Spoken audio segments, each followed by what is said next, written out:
título de nuestra enseñanza en esta noche es Un propósito cumplido y una misión que continúa.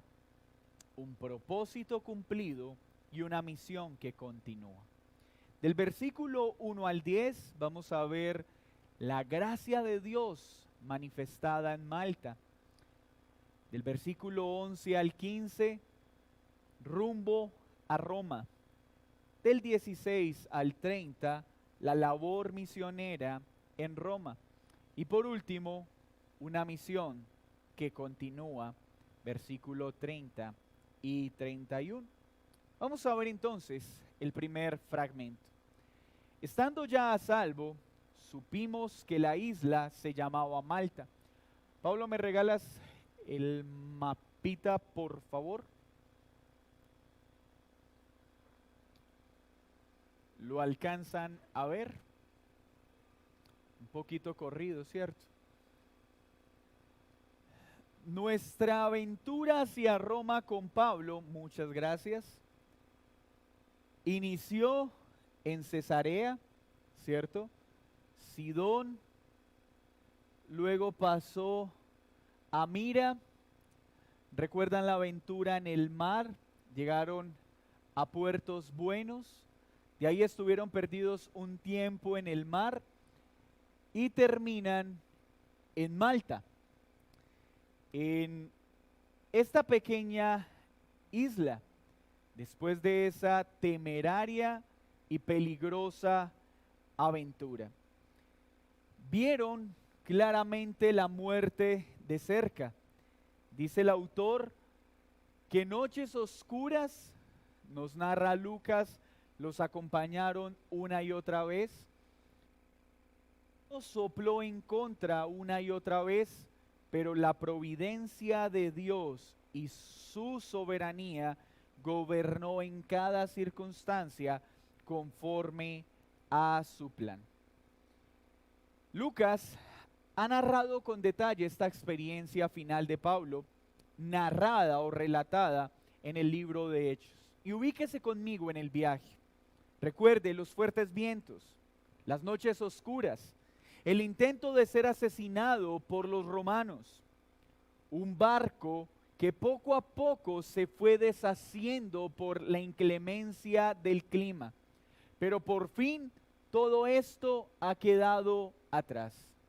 Ahora nuestros hermanos se encuentran en Malta y dice el texto que al llegar a este lugar, versículo 2, los naturales nos trataron no con poca humanidad, es decir, con mucha amabilidad. Recibieron un buen trato y esto es un buen síntoma. Recuerde que cuando una embarcación terminaba en una isla, si no había afinidad con los habitantes, sea política o de otro tipo, las personas eran asesinadas o esclavizadas.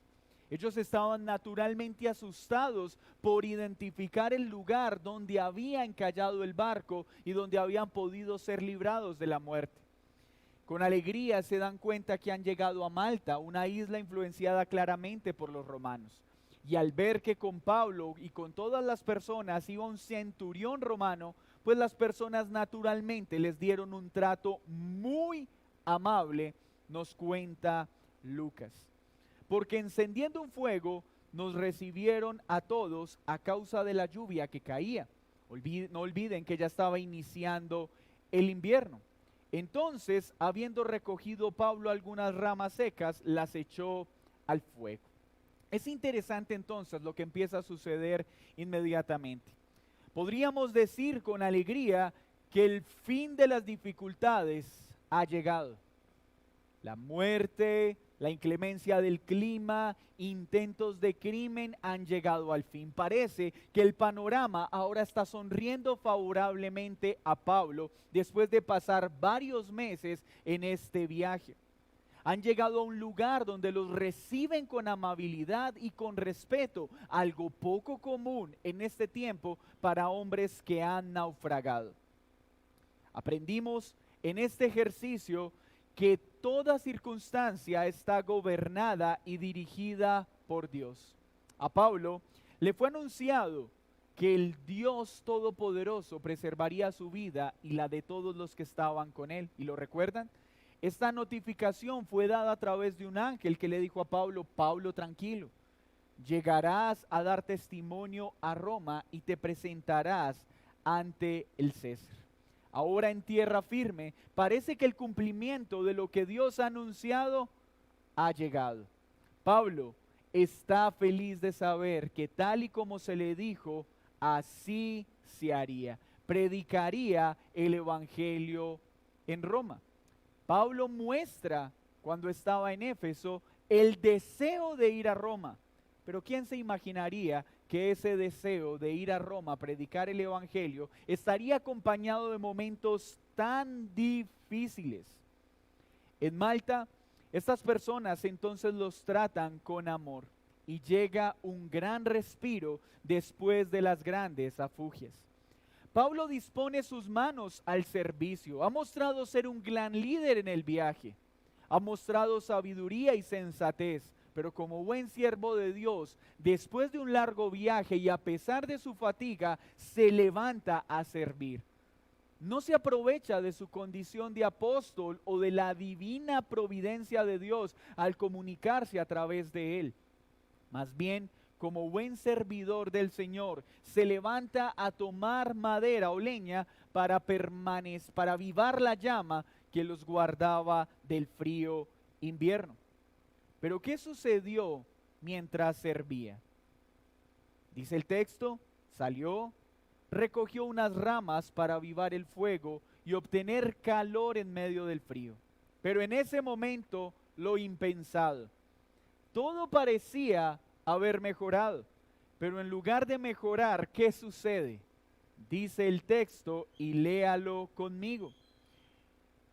En ese momento, Pablo echa la leña al fuego, ¿y qué sale?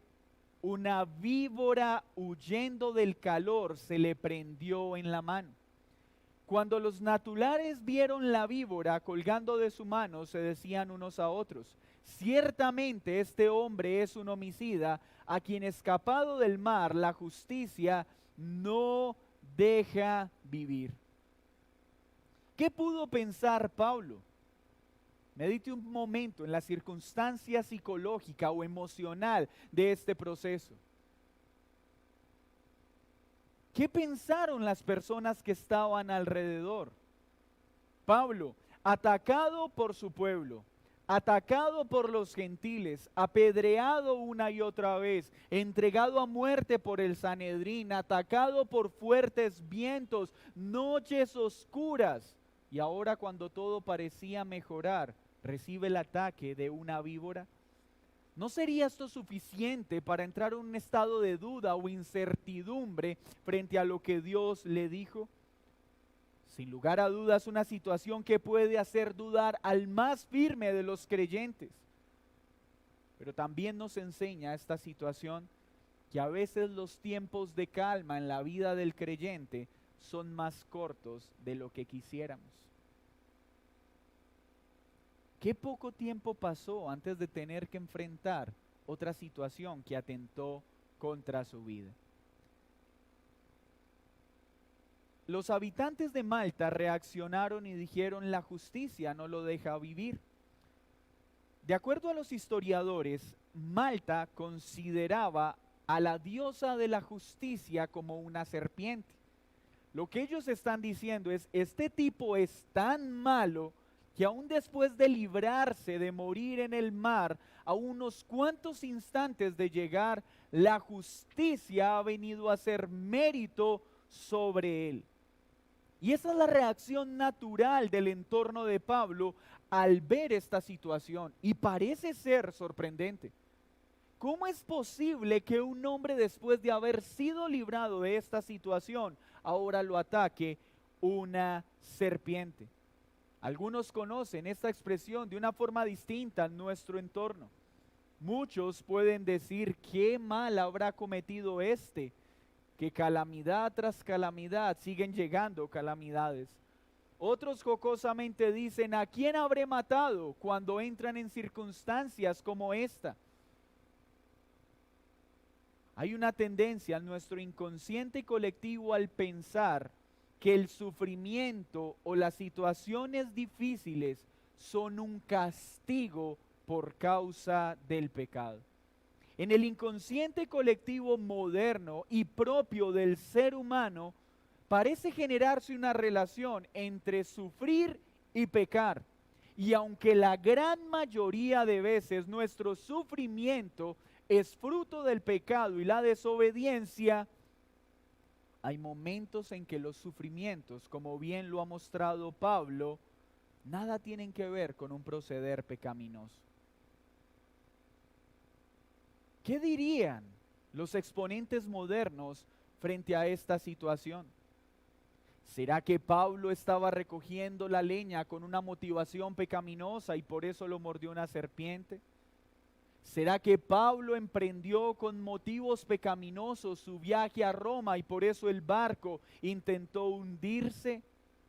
¿Qué podríamos hurgar en la vida de Pablo para decir, Pablo está recibiendo lo que se merece? No, no todo sufrimiento, no toda situación difícil es por causa de que hemos pecado. Muchos sufrimientos en la vida de un cristiano, al igual que lo que está pasando en este momento con Pablo, no es por un pecado, es por el propósito de Dios al tratar nuestro carácter y querer mostrar su gloria a aquellos que nos rodean. Y al igual que está pasando con Pablo, muchas personas esperan que un cristiano esté exento de momentos de dolor. Por eso cuando enfrentamos sufrimiento o enfermedad, la reacción de muchos no es, ¿y acaso usted no es cristiano? Si usted es cristiano, ¿por qué se está enfermando? No pues que Dios sana a los enfermos. Si usted es cristiano, ¿por qué está pasando por un momento económico difícil? Si usted es cristiano, ¿por qué está enfrentando sufrimiento? ¿Dónde dice en la Biblia que los cristianos no enfrentan sufrimiento? Pues el sufrimiento es inevitable y como ya nos lo enseñó Pedro, necesario. Así que las palabras de Pablo en Romanos toma sentido cuando dice todas las cosas obran para bien ¿de quién?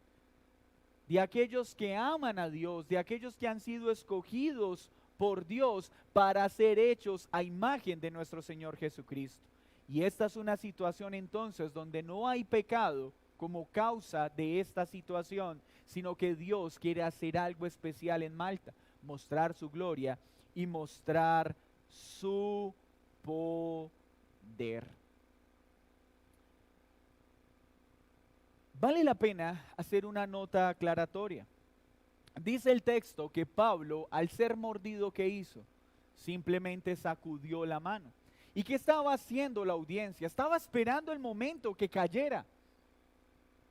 Ellos sabían que lo que seguía a la mordedura de esta serpiente, por la expectativa que tienen, era su muerte. Pero Pablo solo sacudió su mano y no llegó. No murió, no se hinchó su mano, no le dio fiebre, no cayó al piso.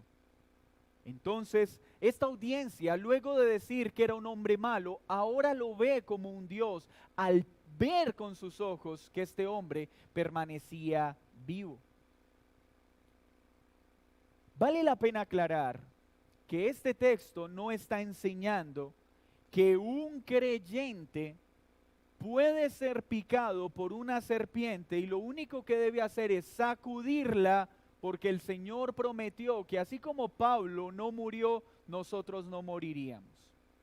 Y déjeme decirle que aunque esto parece ingenuo, hace unos años murió un pastor en un viaje misionero. Al ser mordido por una serpiente, le solicitaron que por favor fuera a un hospital y él dijo no. Así como Dios hizo con Pablo, así hará conmigo. Y lamentablemente este pastor murió. ¿Por qué murió? ¿Porque Dios no es poderoso? No, porque este pastor tenía una pésima hermenéutica bíblica. porque tomó pasajes y los interpretó de una forma en que la Biblia no lo enseña.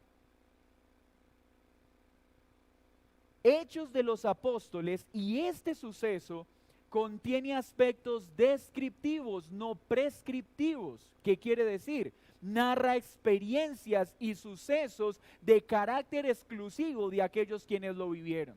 Esto pasó solo con Pablo y no quiere decir que va a pasar con nosotros. Si por alguna razón una serpiente los llega a morder, por favor ore, pero corra al hospital más cercano. Una mala hermenéutica hace que se tomen decisiones muy torpes. De la misma forma que un pastor, y esto es literal, terminó encarcelado por tomar un texto que dice que puedo tomar sin pagar.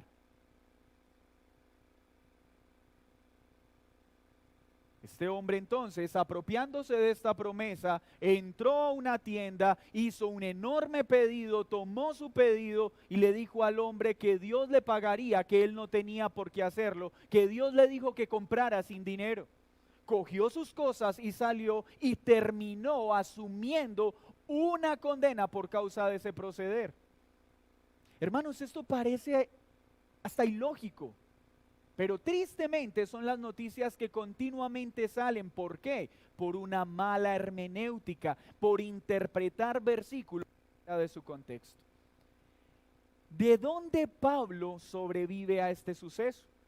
Claro está que la Escritura lo promete. Acompáñeme a Marcos capítulo 16, versículo 14 al 18. ¿Por qué Pablo reaccionó de esta forma? ¿Qué hizo que Pablo no se turbara con la mordida de una serpiente, sino que simplemente sacudiera su mano? Marcos 16, 14 al 18. Finalmente se apareció a los 11 mismos, estando ellos sentados a la mesa, y les reprochó su incredulidad y dureza de corazón, porque no habían creído a los que le habían visto resucitado. ¿A quién está hablando Jesús? A los 11 discípulos, a los apóstoles, y les dijo: id por todo el mundo y predicad el evangelio a toda criatura. El que creyere y fuere bautizado será salvo, mas el que no creyere será condenado. Y estas señales seguirán a los que creen. ¿A quién los llamó incrédulos inicialmente? A ellos, y les dijo: es necesario que ustedes crean, porque les he comisionado que vayan por todas las naciones.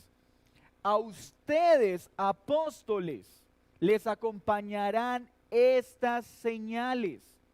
En mi nombre echarán fuera demonios, hablarán nuevas lenguas, tomarán en las manos serpientes, y si bebieren cosa mortífera no les hará daño. Sobre los enfermos pondrán sus manos y sanarán.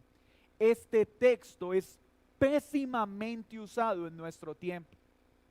Estas palabras fueron dadas a los apóstoles por causa de su comisión apostólica, y en Pablo se cumplió porque era apóstol del Señor Jesucristo. Pero muchos pretenden querer utilizar este pasaje para el uso práctico de cada creyente. Es importante mirar el contexto. Por eso Pablo reacciona entonces con tranquilidad, porque él creía lo que ya había sido dicho.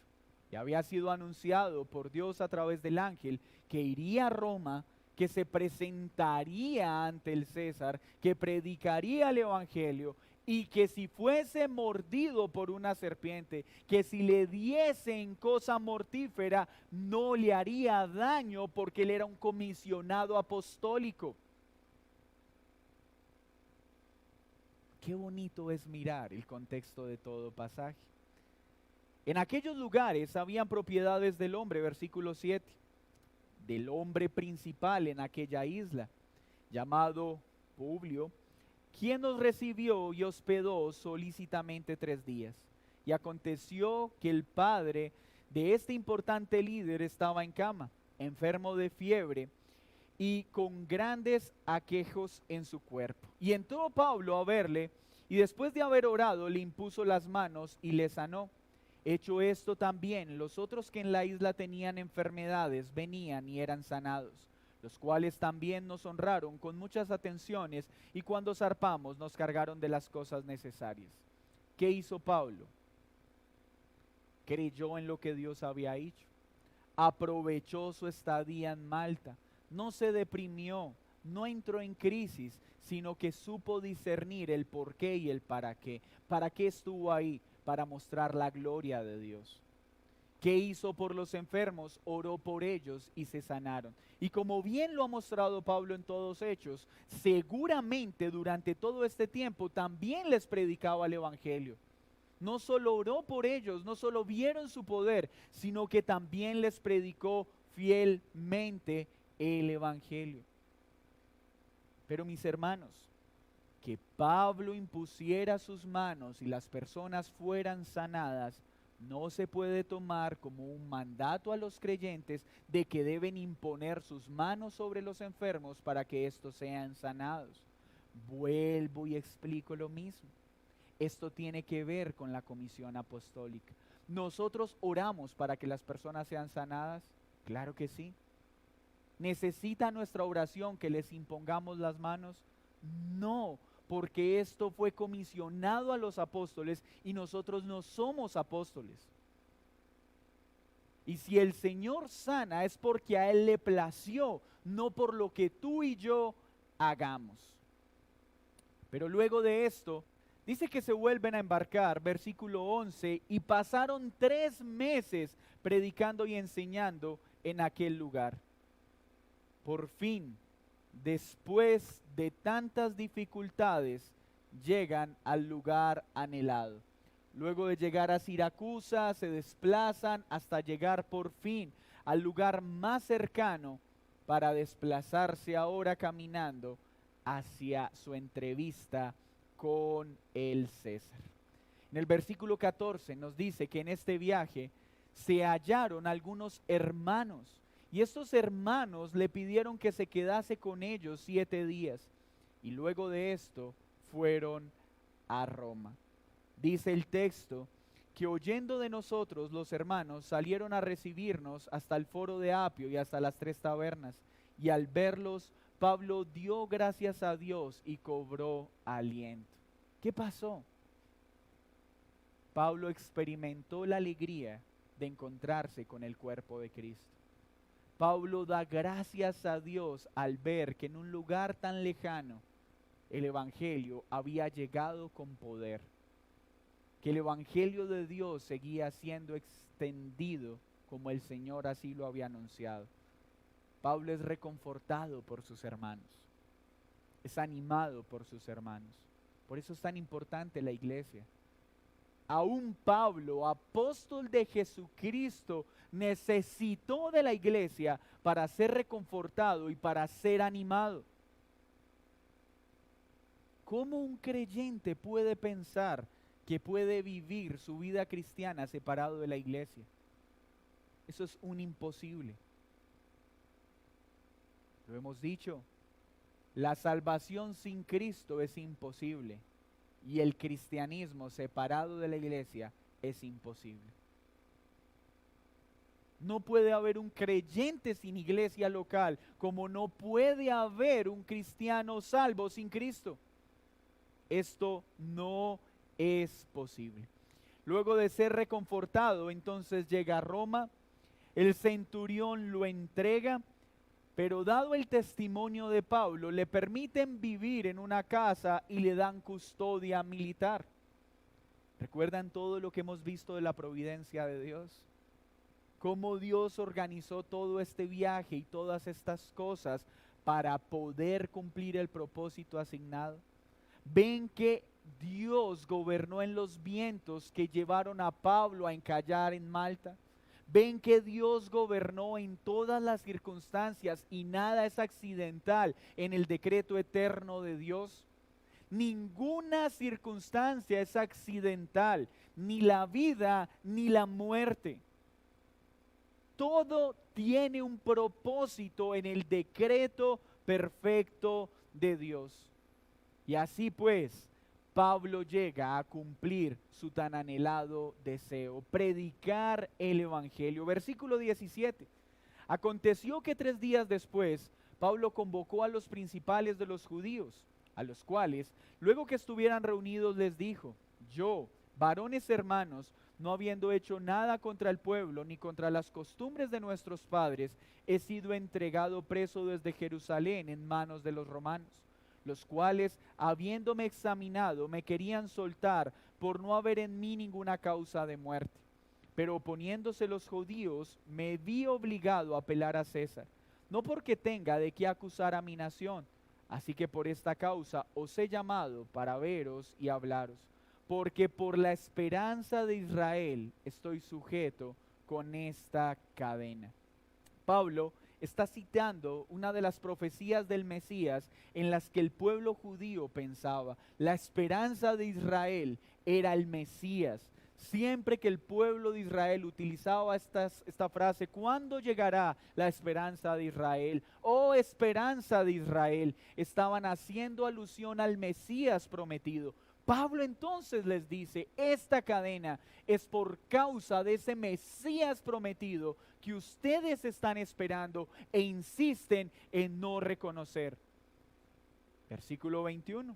Entonces ellos le dijeron: nosotros ni hemos recibido de Judea cartas acerca de ti, ni ha venido alguno de los hermanos que haya denunciado o hablado algún mal de ti. Pero queríamos oír de ti lo que piensas, porque de esta secta nos es notorio que en todas partes se habla contra ella. Esto muestra que el peso legal de las acusaciones del Sanedrín no existía. Porque si hubiera existido una prueba legal en contra de Pablo, ellos la hubieran enviado a través de carta para que cuando Pablo llegara ante César pudiera ser acusado. Pero si la acusación enviada era falsa, aquellos acusadores podían recibir la pena de muerte. ¿Por qué entonces el Sanedrín no envió carta? Porque sabían que sus pruebas eran falsas y no existían. Pero ahora le dicen: háblanos de esa secta. ¿De cuál secta están hablando? Del camino, de Cristo.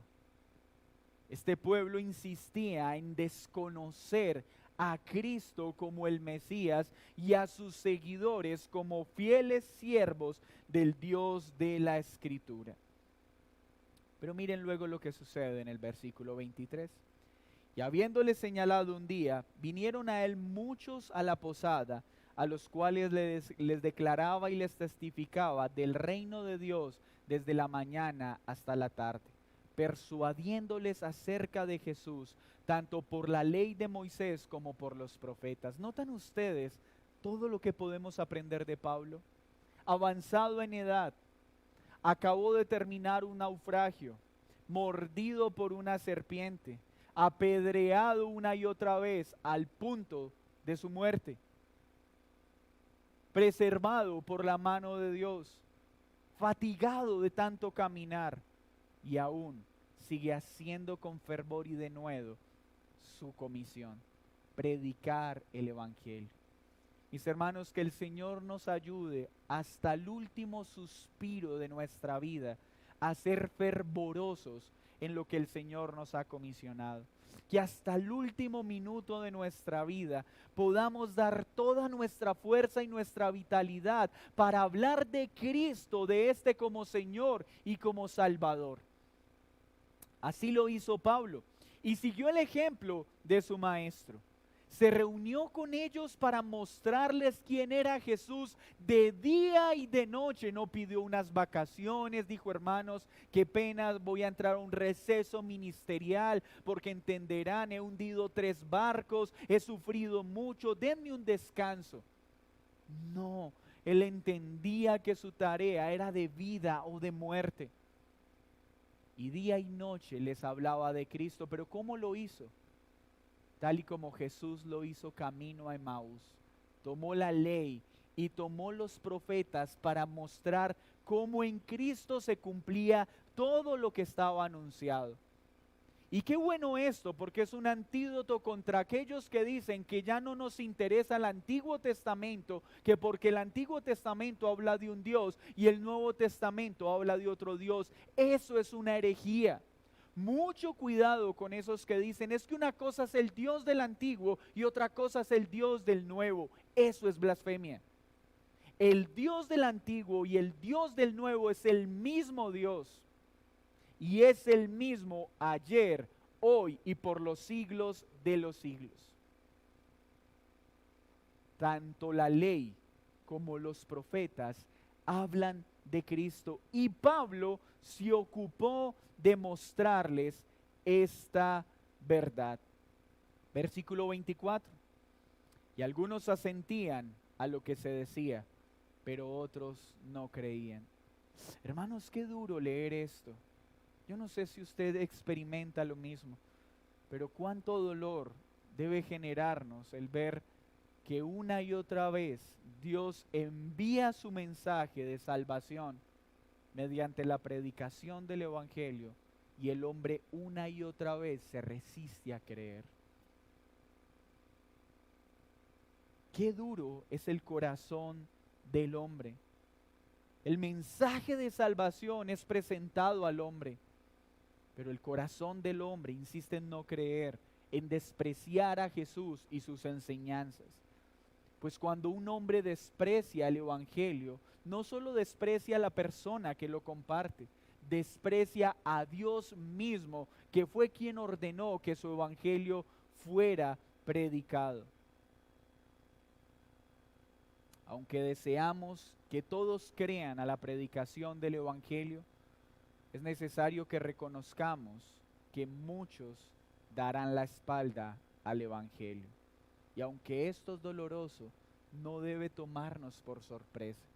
Siempre habrán algunos que creerán y otros que se burlarán y nos darán la espalda.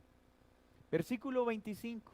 Y como no estuviesen de acuerdo entre sí al retirarse, les dijo Pablo esta palabra: bien habló el Espíritu Santo por medio del profeta Isaías a nuestros padres diciendo: ve a este pueblo y diles, de oído oiréis y no entenderéis, y viendo veréis y no percibiréis, porque el corazón de este pueblo se ha engrosado, y con los oídos oyeron pesadamente, y sus ojos han cerrado, para que no vean con los ojos, y oigan con los oídos, y entiendan de corazón, y se conviertan, y yo los sane. Qué dura palabra está citando Pablo. Esta palabra en el contexto de Isaías fue dada al pueblo por su dureza, por su incredulidad y por su falta de arrepentimiento. Después de estas palabras, el pueblo no se arrepintió del llamado que Isaías le hizo. Pablo está diciéndoles: queridos hermanos, ustedes están actuando con la misma terquedad, con la misma insolencia y con la misma dureza con la que actuaron nuestros padres, que fueron llamados a arrepentimiento y no quisieron arrepentirse, y ustedes están obrando igual. ¿Por qué? Porque el corazón de ese pueblo se ha engrosado, se ha llenado de la grasa del pecado, se ha endurecido más y más como piedra, por causa de su pecado, no porque no se les haya predicado, porque cierran sus oídos al mensaje. Las personas irán a condenación no porque no hubo quien les predicara, es porque una y otra vez el corazón endurecido cierra sus oídos al mensaje del Evangelio. Porque si oyeran el mensaje y lo creyeran, se convertirían y serían sanados, serían salvados, dice la Escritura. Pablo entonces predica en Roma, predica una vez más a su pueblo, con la esperanza de que se salvaran. Pero una vez más, el pueblo que decía ser el pueblo de Dios ha despreciado la enseñanza. 28. Sabed pues que a los gentiles es enviada esta salvación de Dios, y ellos oirán. ¿Recuerdan estas palabras? Esteban. ¿Y qué recibió? Fue apedreado. Pablo está cumpliendo con el anuncio de la profecía. Cristo vino a los suyos y los suyos lo despreciaron. El Señor, por eso, no ha venido a sanar a los que piensan estar aliviados, sino a los enfermos. No vino por los que piensan ser justos, sino por los injustos. Y acá Pablo entonces dice que ahora esta salvación, despreciada por el pueblo de Israel, ahora es dada a los gentiles. Y ellos sí oirán. Cuando dijo esto, los judíos se fueron teniendo una gran discusión entre sí. Pero observe ya la sección final. Ya vimos, Dios muestra su gracia en Malta. No fue un accidente ocasionado por una tormenta sin control que Pablo terminara en Malta, no. Dios quiso mostrar su poder en Malta por 3 meses. Quiso mostrar el cumplimiento de lo que le había prometido a los apóstoles, de que los guardarían su comisión apostólica, de la mordedura de las serpientes, de bebidas mortíferas, que impondrían las manos y sanarían a los enfermos. Y en Malta se cumplió lo que el Señor le prometió a los apóstoles. Con esto se valida que Pablo también era uno de los 12, aunque no caminó con los 12. Porque la promesa a los 11 se cumplió en Pablo, porque como un abortivo luego fue incluido entre los 12 apóstoles. El último de los apóstoles, el último con estas facultades sobrenaturales dadas por Dios para el establecimiento de la iglesia. Pero mire que Lucas no termina la historia. ¿Por qué? Porque este libro no tiene final. Es una historia que sigue en construcción. Y lea conmigo el 30. Y Pablo permaneció 2 años enteros en una casa alquilada y recibía a todos los que a él venían, predicando el reino de Dios y enseñando acerca del Señor Jesucristo abiertamente y sin impedimento. Hermanos, ¿no es glorioso nuestro Dios? Todo lo que vivió Pablo, pero acá está cumpliéndose fielmente lo que Dios prometió. Mis hermanos, a veces el cómo no será como lo deseamos, pero el fin de Dios se cumplirá tal y como Él lo prometió. Él ha prometido que cada uno de nosotros como su pueblo seremos hechos a imagen de nuestro Señor Jesucristo. El cómo muchas veces no se ajustará a lo que nosotros deseamos. Y el cincel, Dios lo usará de una forma distinta con cada uno de nosotros para tratar nuestro corazón y para mostrar su gloria. Pablo entonces sigue predicando el evangelio, sigue anunciando la verdad del reino de Dios. No hay impedimento. No porque no hayan detractores, es porque Dios va adelante asegurando el avance de este nuevo pueblo, de la iglesia del Señor Jesucristo. Pero ¿por qué Lucas no anuncia un final? ¿Por qué no termina narrando la muerte de Pablo?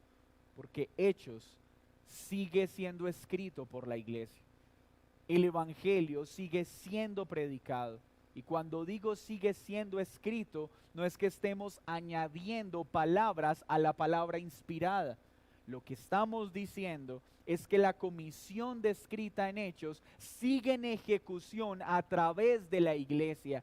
Y cada vez que el evangelio es predicado, cada vez que el reino de Dios se extiende, es añadido un hecho tangible de lo que fue prometido en este libro.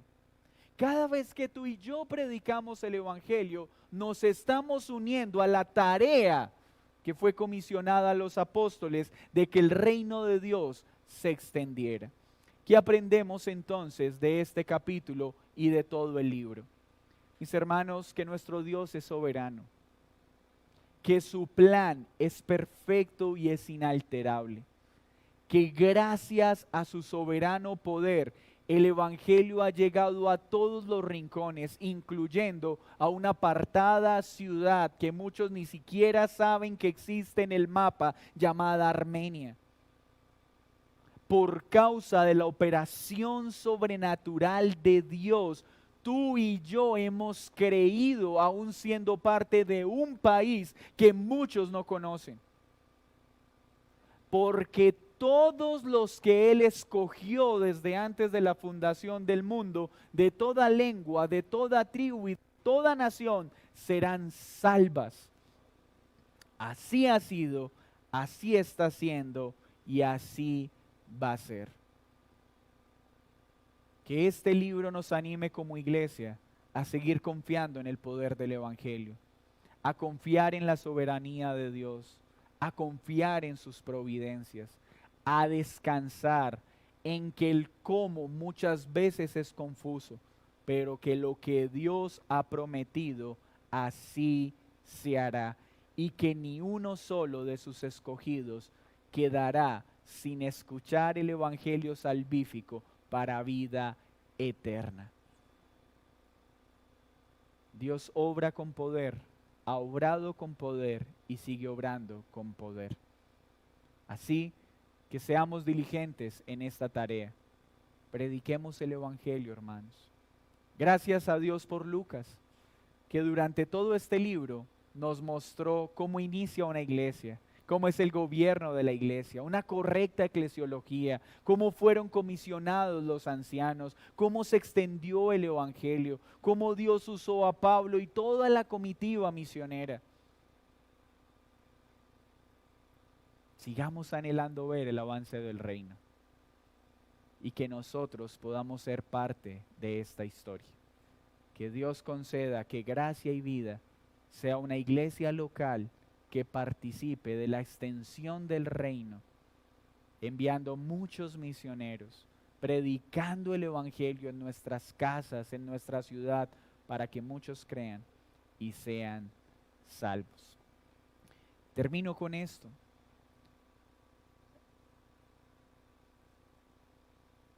El texto que leímos hoy claramente dice que el que cree es salvo, pero el que no cree recibirá condenación. Por favor, no actúes como los judíos. No sigas negando que Cristo es el único Salvador. Por favor, no tapes más tus oídos. No desprecies más el Evangelio. Humíllate y reconoce que has pecado y clama a Cristo por salvación.